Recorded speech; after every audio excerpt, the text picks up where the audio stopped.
I am pleased to have the opportunity to introduce our panel moderator, Karama Neal, who is principal for the Neal Firm, LLC, consulting and mediation for those on a mission.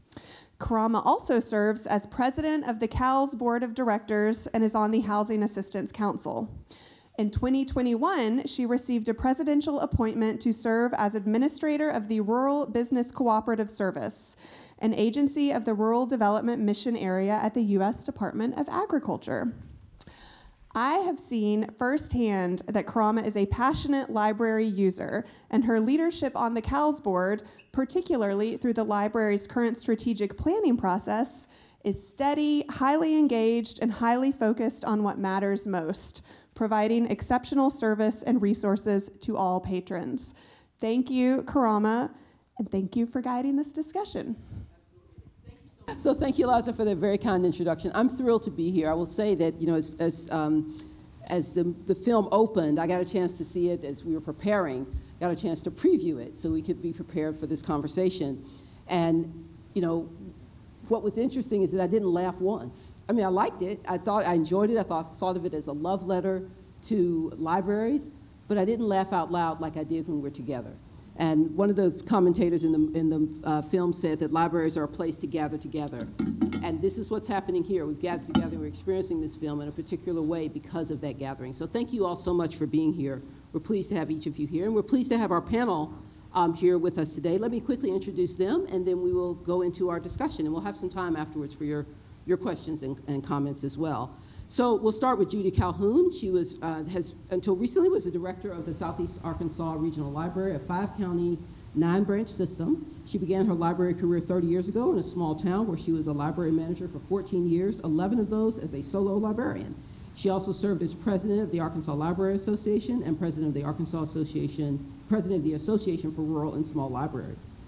Next is Adam Webb, who is the executive director of the Garland County Library and has been working in public libraries for the last 18 years. He holds a master's degree in library and information sciences from the University of North Texas and is a certified public library administrator. He is now the president-elect of the Arkansas Library Association and is a liaison to the American Library Association's Committee on Legislation. Alongside CALS Executive Director Nate Coulter, who I'll introduce shortly, Webb is a named plaintiff in the lawsuit challenging Arkansas's book ban law. And then, of course, Nate Coulter, who practiced and taught law for more than 25 years, then became executive director for the Central Arkansas Library System in 2016. CALS is a 15-branch system serving about 11% of the state's population, primarily in Little Rock. Under Coulter's guidance, CALS won a substantial voter approval in a pair of 2021 and 2022 millage elections that secured a financial foundation for the library and enabled a $30 million renovation of the main library, which you probably saw as you came in. During Coulter's tenure, CALS won the prestigious Jerry Klein Community Impact Prize and secured a federal court injunction blocking implementation of Arkansas's book ban law. So thank you all so much for being here and taking time for this conversation. We're excited to have you. So,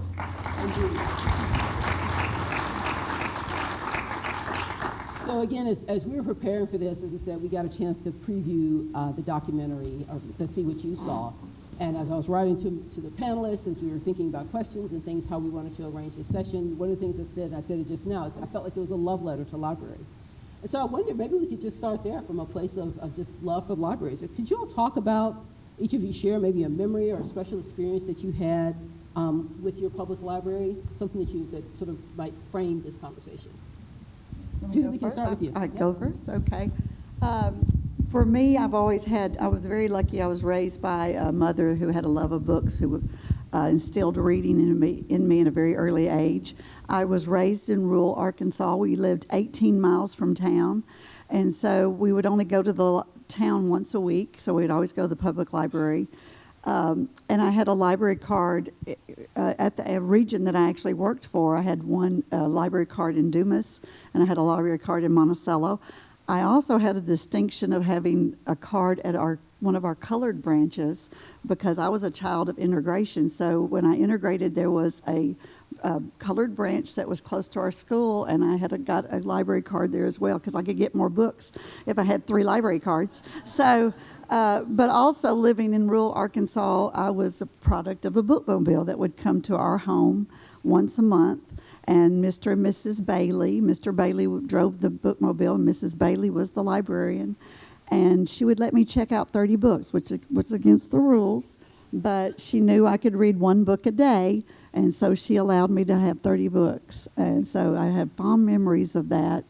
That was always instilled the love of reading to me. So, Thank you for that story of both librarians and of libraries and of librarians. Thank you. Adam.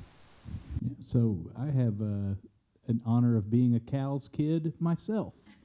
I grew up out in unincorporated territory in South Pulaski County in a big family. I have 4 siblings, and we usually had 1 or 2 wayward family members who were either kicked out of their homes by their spouses or on the outs or on the run from the law, hiding out at our place as a kid. So my parents were both small business owners, and they'd take me and all my siblings to the Southwest Little Rock branch, which is behind the Arkansas State Police headquarters now, if you know where that is.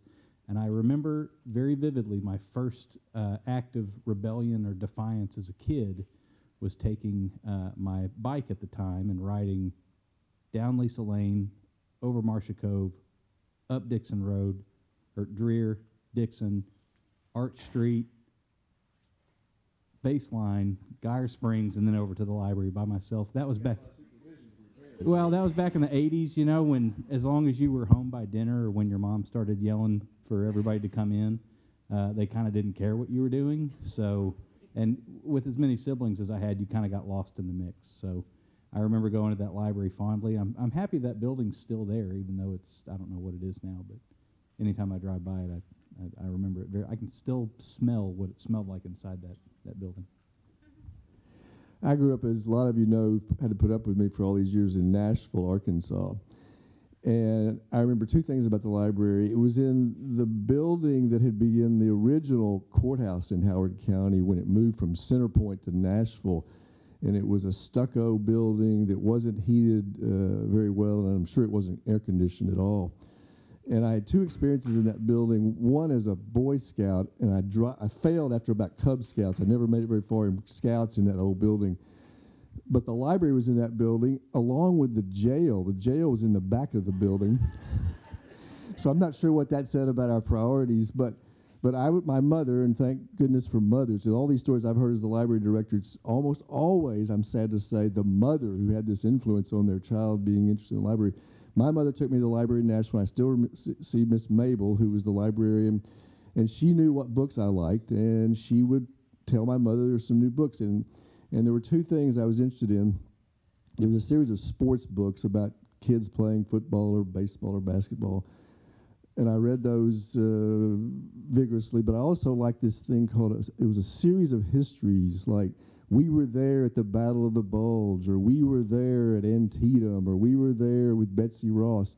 And every time the library would get a new edition of some history that had these, as I recall, brother and sister or somebody woven into them, we'd run down to the library and I'd check that out. So that was where it got started. I didn't make it very long in the Boy Scouts in that building, but I loved the library, even though it wasn't a very comfortable place. Yeah, so they're giving you a choice there, right? So yeah, thank you all so much for sharing those stories. I think it's really inspirational. I was thinking about the answer to this for myself, and I was remembering when my family and I first moved back home to Arkansas. I grew up here, and then we moved back, and my daughter was 2 years and 2 months old, and one of the first things we did was take her to the library to get her library card. And I remember her getting her card, and I was like, hey, you can make your mark on that card. And I was like, this is your first contractual agreement here that you've done this with this library card. It was very, very special. So thank you all for sharing those stories. Talk to me, now that we've seen this documentary, talk to me about any new perspectives that you gained from watching this. I think one of the things that's most powerful about it is it takes a sort of national approach in terms of thinking about libraries and their impact on a wide variety of communities, both geographic communities and population groups. I wonder if you all could talk about something you maybe have learned there. Maybe we'll start and come back in reverse order this time. Well, one of the things that it reminded me about, I think I've intuitively known, but it was so clear when Carla Hayden says that the library is a part of the general environment. It reflects the community. And that can be good or bad. As she was recounting it, it was reflecting the segregation of the community. And I'm so often trying to explain to people who are critical of the library that what we are doing is really reflecting what the community wants. And there were several people in the film who said, we have to find out what it is people want. It's not always what we think it is, but it's what they tell us they need and they want. And so the library is, we like to think of ourselves as leaders, I guess, and pushing the envelope, but we're really just reflecting what the community is. And where this comes to play is the community has settled a lot of issues about what's appropriate material for sex education, what's appropriate material about discussing sexuality. We've moved beyond that from the 60s revolution, and that's been decided. It's not the library's decision, but the library's certainly going to reflect where we are by the content in the library. So I think it underscores this notion that to some extent we're a passive organization. We're just giving the community what it wants to read, what it wants to experience, and sometimes it's something that we hadn't thought of been doing in the past, like circulating fishing poles. Yeah. For me, it is that public libraries, the concept of them, are a purely American idea. That seems to get lost sometimes, but we're a young nation. We don't have a lot to call our own. We have a lot of borrowed history and borrowed culture, but the public library is something that was unique to us. And I hope I can remember the quote, because they talked about the Boston Public Library a lot, but there's an inscription, I guess that maybe isn't the right word, but on the outside of the Boston Public Library it says, "The Commonwealth requires the education of the people as the safeguard to order and liberty." I mean, how American is that? The one thing that seeing stuff like this, being a librarian, makes me really feel patriotic, which seems counterintuitive to the wave of book banning that you hear, that we're somehow promoting anti-American ideas. But I think the idea of saying there are no harmful ideas in our country is a very American thing to do. And to be a librarian in today's day and age makes me feel like a real patriot. Maybe I should get a tricorn hat or something, but it certainly does. You get a patriotic kerchief like the Secretary of Defense is wearing. I haven't seen those, but maybe I'll ask him next time I see him at the bar where he picks those up. Well, I think for me, especially when you've been in the business for over 30-something years, you kind of seen a little bit of everything. And to expand on what Nate said, every library is uniquely different. And like he has multiple branches, my system had 15 at one time. But even though it was a very rural community, each library is uniquely different. It definitely reflected that community. And that's what so many people don't understand about public libraries. What works in one is never going to work in the other.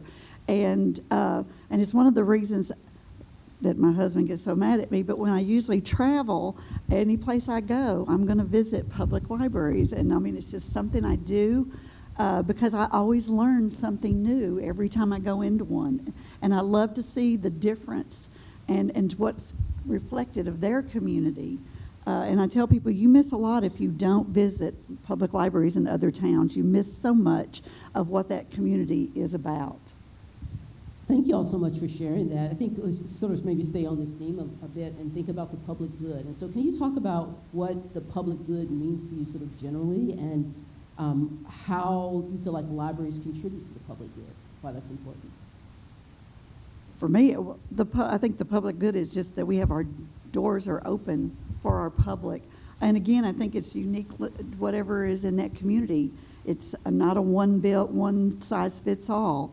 And so you can't say what is overall the public good for my community, because it's not going to be the same as in Hot Springs or here in Little Rock. And so I think we have to listen to our communities and understand what they need. And as Nate said, we sometimes what we think they need is not necessarily what they really need. And so we need to speak with them, talk to them, get to know them, and ask them what it is we can do for them. So, Nate or Adam, anything y'all like to add on that? Yeah, just briefly.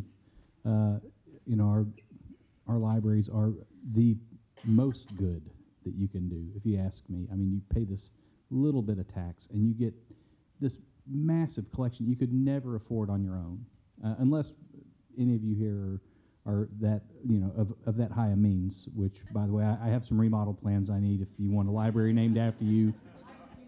It is Library Giving Day, not just for cows, but for all libraries. But it is a place where we do not ask what your socioeconomic status is, your background, your tax bracket, anything. It's almost like I tell my staff, it's like the employees at Waffle House. You are treated with respect and kindness, regardless of your status or how inebriated you are. As long as you're not bothering someone else or committing a crime, you are welcome in our buildings. And that is, I mean, if that's not a greater good scenario, I don't know what is. I might have heard that Baldwin quote that's extensive before. It resonated a little bit. But that's really the essence of the good to me, is it provides this, as he said, a way to find a bigger world in someone else's story, in someone else's experience. And then as he ties it together, he says, and then I realized that my suffering, my heartache, my plight, my weaknesses, whatever I'm doing is not the first, that people have been doing this. This is common to our humanity. And so I think the stories that are in the library is really the public good. And it's the ability to look at other people's stories and either see yourself in those stories or see something entirely different and say, I need to think about that perspective. And here's one of the things that I'm caught upon in our divisive politics. There's a book called The Sum of Us by Heather McGhee, and she says, and I know Karam and I've talked about this thesis, that people will support the public good until they think the public is not good. And a lot of what's raging in Washington and down the street here is a diminution of the public good that's being done by libraries. And I just want to take a personal moment of privilege and say I want to recognize Jennifer Chilcote, who's the director of the State Arkansas State Library. Jennifer.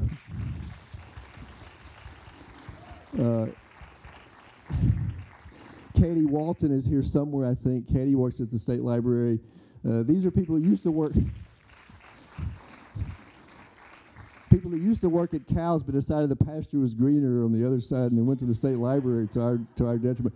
And I think Lupe Pena de Martinez is there she is. Thank you, Lupe. She's on the State Library Board. And these people are doing public good, and now there's been an undermining of the definition of what that good is, and I think that's what we're suffering, is people have lost their way to recognize that this is public good because it helps everybody, and everybody's story needs to be a part of that collection. Thank you for that. I think, as you were saying that, I was thinking about what the next question was, and I kept thinking about asking it and then pausing and asking, I'm going to go ahead and ask it now, because I think it is, as we think about the public good, we have seen changes in what that looks like over time, right? And I think part of what was very compelling to me as I watched this video was thinking about who had access to those libraries that were public and who did not. I'm going to take a personal point of privilege as well. My dad's in the audience, and he just recently came back from the 65th reunion of integrating the Memphis Library through participating in the Memphis Library. If you don't take a privilege and tell Judge Neal's story about the library in Lee County that is school library, then I'm going to tell it. So go ahead. I don't want to appropriate the judge's story. Well, I have the mic, so I don't tell it as well as my dad does, but I will tell this quick story. And I think it is, a tribute to librarians and a tribute to the people that do this important work. My dad, so I obviously can't tell it as good as him, but he was in high school, probably junior, senior in high school, wanted to be cool because he was cool. And I mean, you got to fight, you got to cuss, you got to do all those things that make somebody cool. But he was in the library and he saw this book that, looked kind of intriguing. He had a woman and she was in silhouette and, it seemed kind of attractive to him. And so he wanted to get the book. But two of his classmates were volunteering in the library, and they would have seen him and would have thought that was not a cool thing to do, or he thought that they would have thought it was not a cool thing to do. Probably would have liked it, actually. But so he decided he wanted the book, but he couldn't actually go and check it out because then they would know. So he stole the books, stuck it in his jackets, eased out, and read the book and kind of enjoyed it. And came back and was going to ease that book right back because he didn't want to keep it, right? One of my many uncles, his many brothers might have found it, and then he wouldn't have been cool again. So he wanted to put it back in the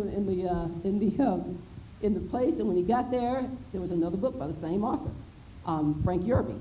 And he says, well, I guess I'll take that one too. So he steals that book as well. I should say borrow, because obviously he's bringing them back. So anyway, he ended up reading like 4 books this way over that year, borrowing them and bringing them back, borrowing and bringing them back. So he just, got used to reading and enjoyed that. And 13 years later, he comes back for their class reunion, runs into the librarian is kind of giggling under her breath as she's looking at him, and says, "What's going on?" She said, "Well, I saw you when you took that book the first time. And I wanted to tell you it's free. You don't have to steal them, they're free." But she very much remembered, and I think this is the tribute, right? This is the tribute to librarian. She very much recognized the situation he was in, right? Is he going to take this book and look uncool, or think he's going to look uncool, or is he not going to take the book at all? And so, she was like, she recognized that. So she and another friend, Mrs. Grady, and I'm forgetting the other woman's name, I apologize. You can all find this online. Yeah, look, when you go home, go Google StoryCorps and Ollie Neal, and this is recorded in StoryCorps. It's a wonderful story. It's also a really great animation. Anyway, they were driving every time he would steal a book, she would see him. They would then drive to Memphis, buy another Frank Yerby book, which was not easy to do in 1957, right? These are not black bookstores on every corner, right? So they're driving over there, finding these books, coming back. He'd steal another one. They drive back, get another book, because they wanted to make sure they kept him reading. And he credits that with being able to go to law school and read and proceeding that way. So I think it is a tribute to that. And so when you think about libraries not being open to folks, like what are we doing in that situation? And so for our panel, so thank you for it's always a fun to tell a story. Thank you for that. It's the best library story I know. For our panel, I wonder if we could talk about, have you ever felt unwelcome in a public space? And so how did you address that? Have you ever seen a situation where someone was unwelcome? I think that's part of our challenge these days. Yeah. I've never felt unwelcome in a library, but I have seen other people, I think, that were uncomfortable, like I said, traveling a lot.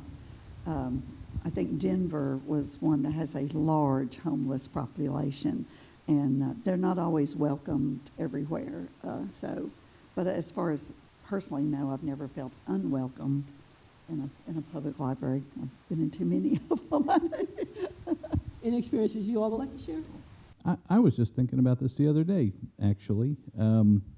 I was reading, there have been a couple of books that have come out recently about libraries and public spaces and things, and they talked about how kids who didn't grow up in grand spaces feeling like they didn't belong.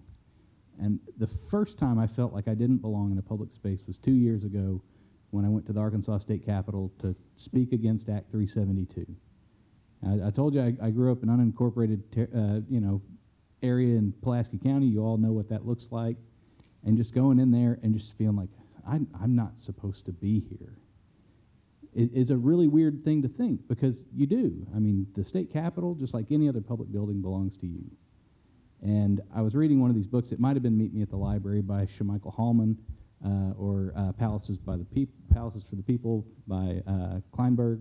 But one of them talked about how kids who grew up in poverty and didn't have grand public spaces to go to always feel like they're not welcome in those spaces, whether it's an Ivy League school or it's their state capitol building or wherever. And it just clicked right then that libraries and library architecture and having beautiful facilities are really important in that aspect, that it makes kids feel not only welcome, but that it's their birthright, that they're welcome in those places. As you said that, I was actually trying to think of what that example would be, and it actually just occurred to me since I've been on the stage. And I was wanting to go. It was a public library. It was the University of UAMS library. I wanted to go there I was writing a paper, because I just write papers because I find it fun and for no apparent reason. I was writing a paper and wanted to do some research there, and I'd used that library many times before when I worked at a lab at UAMS, and so I knew the library, but I wasn't working there at that time. And I was very, frankly, nervous about going into the library, recognizing that I did not have a student ID card, I didn't have an employee ID card, and I was like, what if they tell me I can't check out this journal, or make copies of this journal article that I need? I can't, and I had all this. I prepared everything in the back of my mind about this is a public space, and this is I was all ready, and they were welcoming, right? And so the reason I tell that story it was fantastic. I got everything I needed. It was great. But I tell that story because I think sometimes it is that perception of welcoming. Is it going to be welcome? And do you want to take that risk when you're not sure? And that was something that I felt very personally. So I appreciate, particularly Adam, you sharing your story of that, because I think it is something that we can face sometimes surprisingly, and surprisingly patient. So thank you for that. Well, as I said, we'll have questions, open it up for questions a little bit later, so feel free to get those ready as we a couple of things I wanted to ask is we talked a lot about librarians and how important their role is. I think we saw so many examples of the work that librarians do. I wonder if you all could talk about some of the skills that you're seeing librarians use now and develop and need, particularly after having watched this film. And many of you have long experiences in the libraries as users, as administrators, et cetera, and I bet you've seen that stuff change. So I wonder if you could talk a little bit about that. Who wants to go first? I don't think I've gone first yet. I've been piggy in the middle this whole time. So, it's funny because we hear, just recently we've heard a lot of criticism about libraries and why they have social workers or why they have this, that, and the other. And, is this mission creep? But really it comes back to something that was in this film that starting in the 80s, there was this wave of just cutting social services and getting rid of all of these public things. But libraries, we stood strong and we survived. And so in this vacuum, we've kind of picked up the slack. And it's not because necessarily we all want to be social workers or anything like that, but because those folks aren't getting services elsewhere and they're coming to our libraries, then as Nate pointed out, we have to be reactionary, not just to help the public, but to also protect our staff as well. So I don't know if that addresses the question directly, but certainly that's a big part of it. Yeah, I think one of the criticisms that I hear, and I tell people when they send me snarky emails or they leave a message, I want to talk to you about that, but you have to listen and we'll exchange ideas here. And I want them to hear my side of this story. And I would love to not have had to been the first library in Arkansas to hire social workers 5 or 6 years ago. Don't tell Rebecca that I can't remember what date that was, but we are so much more capable of dealing with high need patrons and dealing with the consequences on our staff of dealing with high need patrons, because we now have 3 social workers and we could use 13 or 30 more. It's not because mission creep, that's what some of my critics would say. It's because that's a dire need. And if the community around us doesn't step up and address that, then we're going to, because we're not checking people's personal financial condition at the door. It's also the case with people who are unhoused, unsheltered people that, people have claimed the downtown library is the reason we have homeless people living in the river market. I've asked some of the people who told me that the library's been mostly closed. Have you noticed any fewer number of homeless people in the river market? Well, no, not really. There's no cause and effect. But we're responding to the failure, in my view, of city leadership and other community agencies to be more aggressive in dealing with this social crisis. And it's not just in Little Rock. If you travel, you know. So help us, community. If you're not, then don't criticize us, because we're going to deal with it. Somebody said librarians are maybe not first responders, but we're definitely second responders. And we're dealing with these things that the community it's like Natalie's in the public school. A lot of you are educators. You deal with the kids. You deal with the folks who come to this public institution as they are, or you're indifferent to their needs. I think it's public libraries are continually to evolve. I mean, we've had to.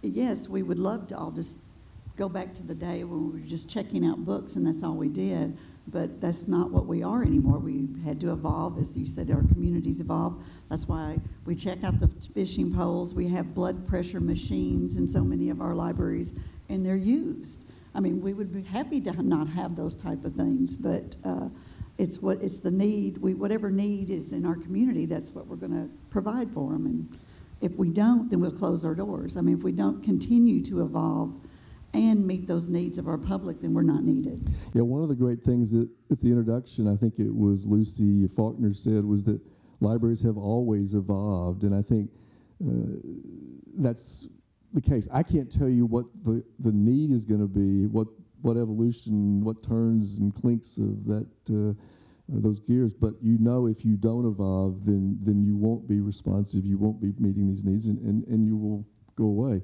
But I'm confident that the kinds of people who are in this room who work for the library where I get to work and people like you, and Judy's now retired, so she can say whatever she wants to up here.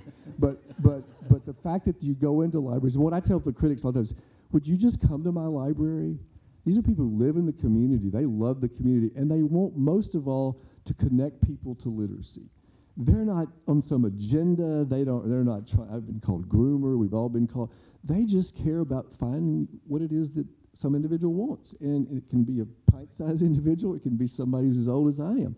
They are there to help you, and if you will come talk to these people, just like it's hard to watch that and vilify librarians. If you will come and look and experience what we're doing, then come back and we'll have coffee and you tell me how bad the library is and what a destructive force it is in the community and how we're not protecting children. I mean, what is it that we're supposed to be protecting them from? Thank you all for that. I think the library, you all have spoken so eloquently about how the libraries have evolved to meet people's needs. And those needs are both, societal needs, but they're also just enrichment needs. And I think, as you think about fishing poles and telescopes and seed banks and tool banks and all those kinds of things that are in the library, it really is a testament to its ability to evolve and serve the needs that people are saying that they want, saying that they need. So kudos to each of you. We're a very unique industry. We're a service industry, and it's whatever service they want us to provide. Every day is a new day. We never know. We're not like Sonic. When you drive up, you know what somebody's going to order. It's on the menu. There it is. But when a patron walks in the door, we have no idea what they're coming in for. Not a bit. So every day is a new day, and each person is a new. That librarian, Elizabeth Timmons, I guess somewhere she knew they were looking for 50 Shades of Grey, though. Yeah. I'll point out, by the way, there's a lot of discourse about material in libraries and what the average American or average Arkansan wants. We had a 4-month waiting list for 50 Shades of Grey in Garland County. So I don't want to hear too many lectures about how prudish Arkansans are, because y'all nasty. All right, so with that, we're going to open it up.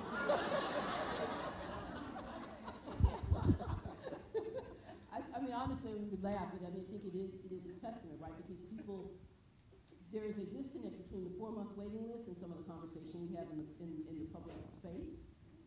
And recognizing that means that people are getting what they need. And maybe they're not talking about it, or maybe they're hiding it, but they are getting what they need. Maybe 4 months late, but they're getting it. Laws of library science is every book their reader and every reader their book. So we're tasked. I mean, that's one of the prime directives of a library, is to have, when you come in looking for information, that we have it for you, that we don't have to, and if we don't, we'll get it through interlibrary loan, or maybe we'll buy it for you. So 15 minutes, thank you.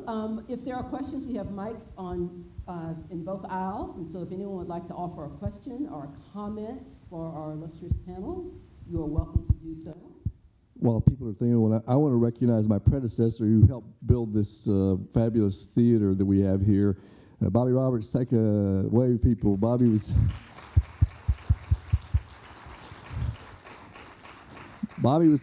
director of this library when Moses came down from the mountain with the tablets, but he's been gone 9 years now, and there's still a lot of wonderful things that he instituted that we're enjoying.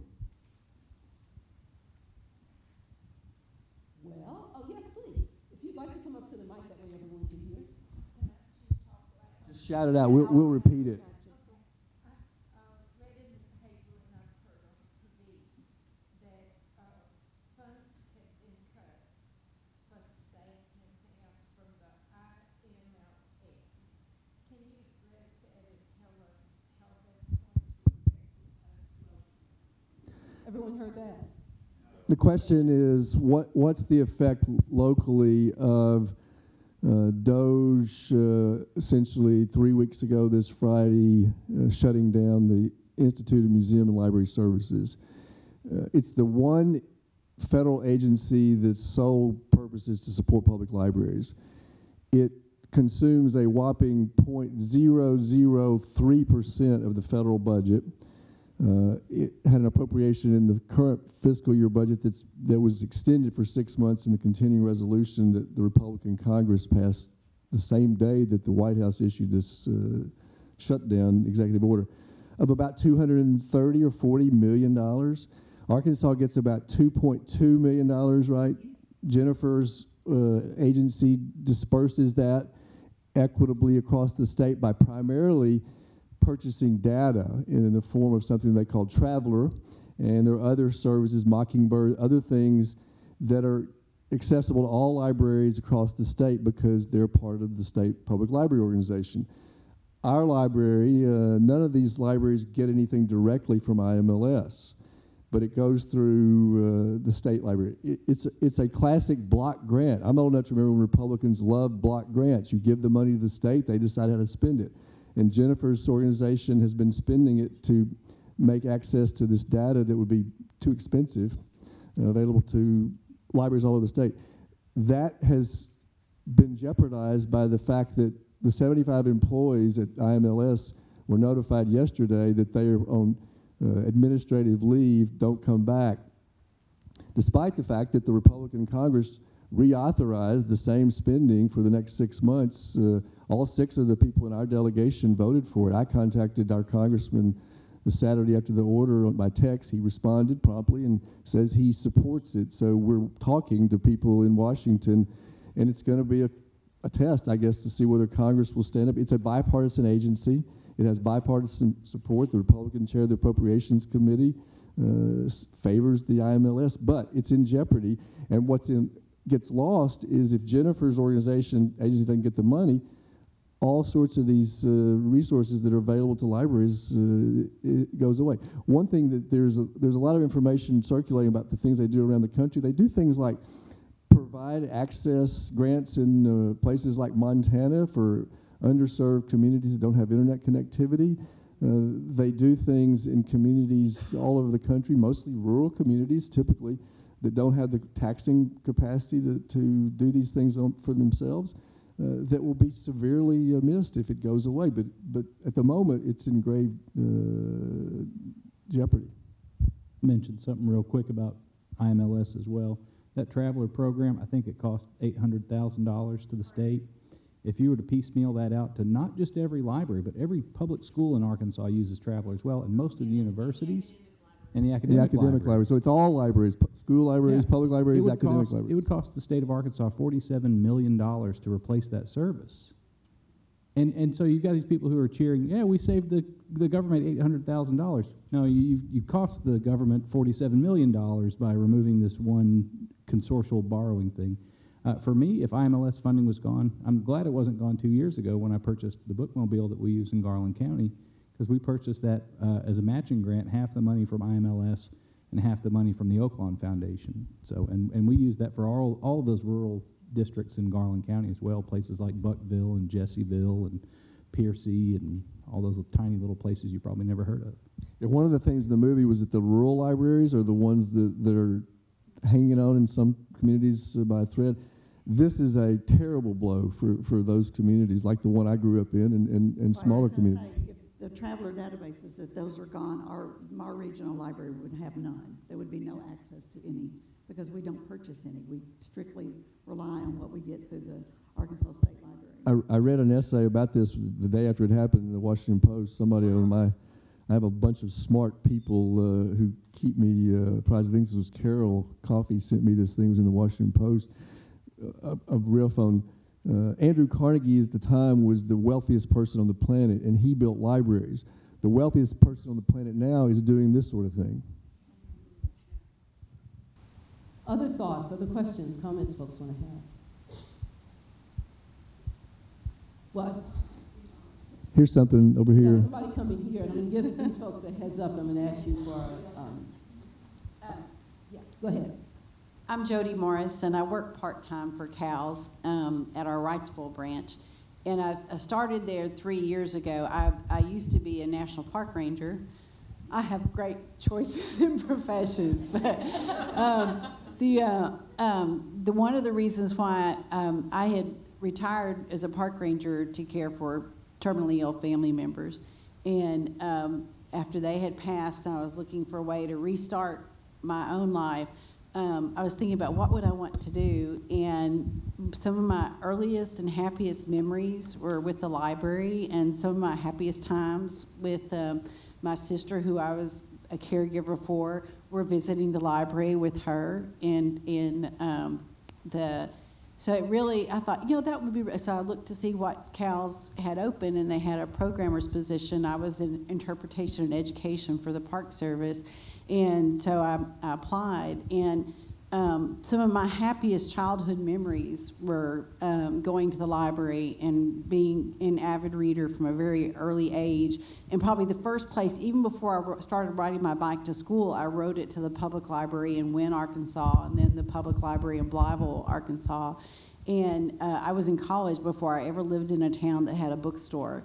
So the library is one of my happiest childhood memories in many different ways. And so I had heard on NPR a story about how few Americans were reading books, and that less than half of adult Americans had read a book in the last year, and how many people hadn't read a book since high school or college. And that made me want to go to the library and get people reading. And I go to the library and discover that people come for a lot of things. And so that was a big education thing for me. And it took me probably that first year to understand why people came to the library for all these different things. And also understanding a lot of different types of media besides traditional printed books. So I'm converted to, the library needs to provide all these different things. And I remembered my first albums that I actually listened to were music albums that I checked out from the Blytheville Library to listen to while I read my books. So I learned to pair books and music. So I converted to that, the library needs to do all these different things that we can, but I still want to get more people to read books, and I'm still very concerned. I just saw an article this week about how few Americans are reading. And whether it's an audiobook or an ebook or a printed book, people aren't reading, and they're not reading anything longer than a text message or a Facebook post or Instagram or TikTok or whatever post. And I'm still really, what can we do to get more people reading a little bit more? And that's still, and I think it's so critical we have libraries if we're going to do that, and if we're going to stay a democracy. I think that's something we got to do. Any response? Thank you for that. Thank you for that. The story and the comment. If you want people to read more books, build more libraries. I mean, it genuinely is that easy. Yeah. There's a study out of the Federal Reserve Bank of Chicago from a couple of years ago that's on capital investment and reading scores in kids. I mean, it's as definitive as you can get for a study like that. It shows just the excitement that happens around building a new library or remodeling your library increases foot traffic, it increases circulation among kids reading, and that's where you're never going to get a 50-year-old who's never read before to read, unless you are working really, really hard and you have some tailored library services. You start it when they're kids.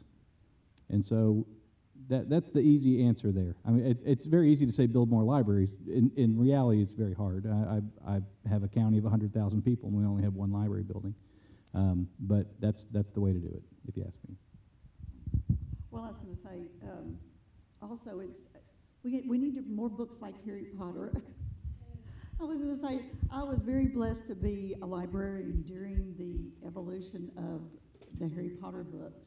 And it was something I had never seen before, so because it was such an intergenerational movement that I had never seen anywhere else, because we had children from 6-year-olds to 80-year-old grandparents coming in. They were all devouring these books. They were reading together. They were having discussions, and I haven't seen anything like it since. But it was such a wonderful thing to be a part of at that time. And if it goes to show you, you can have a book that has no cuss words, no sex.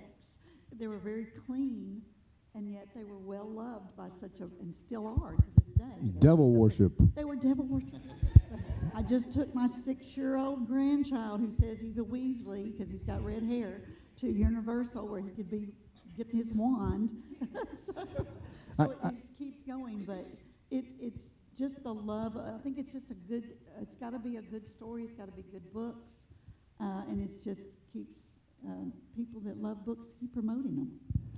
I think to some extent, this is back to the Carla Hayden point. The library is a product of the general environment. The general environment has a lot of ailments, none of which is any bigger than this device. And I think it causes people to disaggregate. It causes people to isolate. My staff are so sick and tired of hearing me talk about this Derek Thompson February Atlantic cover story about the antisocial century. But what he talks about in there is the library is an antidote for a lot of that. He talks about this concept of neededness.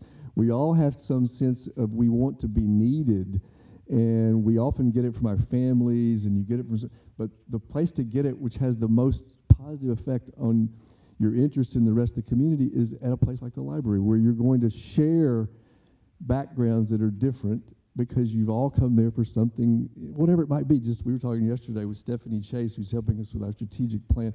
She's from a place in Oregon. We look to Oregon to get help in Little Rock and North Little Rock. So Stephanie, thank you for being here. But we were talking about what can we do to serve older patrons, and we talked just get some reason for them to come to the library and have fun. You saw some of that in the documentary. Once you're in the library, it's hard to not pick up an interest in the books. If it's Judge Neal in the 8th grade library, or so, you're going to see something that's going to fascinate you, and you're going to be interested in books. And it doesn't take too many. Even if you're 50 years old and you come to the library for something else, you might find somebody else there who's inspired you to read something that they've read. So getting people to the library, the physical library. I'm all for all the formatting we can do for digital things. It's a big part of our budget. But getting people to a place where they share a common interest in being there, and they're around people who are not like them. Thank you for that. So we have just like 3 minutes left, and I have some announcements at the end, but I want to ask you all, you didn't practice this, so this is a spur of the moment thing. But take maybe 30 seconds, and what would you ask the audience to take back with them to share with others? What's sort of the call to action? What do you want folks to take away from this and share with others as we think about this work? Anybody want to volunteer? Nate, you picked up your mic. We'll come back down this way. Well, put the 30 seconds on me. Just tell somebody that you are a librarian or you know a librarian, to think for a little bit about what librarians do. I want to do a documentary for our back of the house library folks, the people who buy the books, catalog them, and how they're doing it just out of some authentic interest. And the library is this place where you fill in the blank with what's in this for me or us. And it's the librarians who are filling that in every time with us. They're trying to figure out what it is that all of us want. Adam? Join something. That's it. The old Robert Putnam nugget there from Bowling Alone. Join the American Library Association. Join the Arkansas Library Association. Start your own book club. Do some sort of group activity with other human beings that is not on your phone. Have a dinner party. Dinner parties Meet are your great. friends for lunch. Since the last election, I've had more friends reach out to me and ask if I want to go out for a drink or have dinner or go see a movie or something.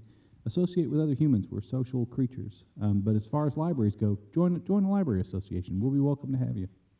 I'm going to say, tell your library story. Talk to people about what your library does for you. Tell those stories and fight for your library.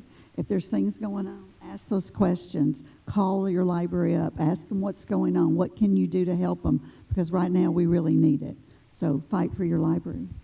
So thank you all so much. I want to just acknowledge we're going to thank you guys roundly in just a second, but a few quick things before we close. One, if you need your parking validated, there's an option for doing that, so please, I forgot where we're supposed to go. Stickers in the lobby, thank you for that. If you need your parking validated, there was a QR code up. I think it will come back up again for you to take a survey about this event and about the film, so please, if you would, fill that out. That helps get people the feedback that they need to help things move forward. And thanks to our interpreter, thanks to each of you. Big thanks to our panelists. If we could, please.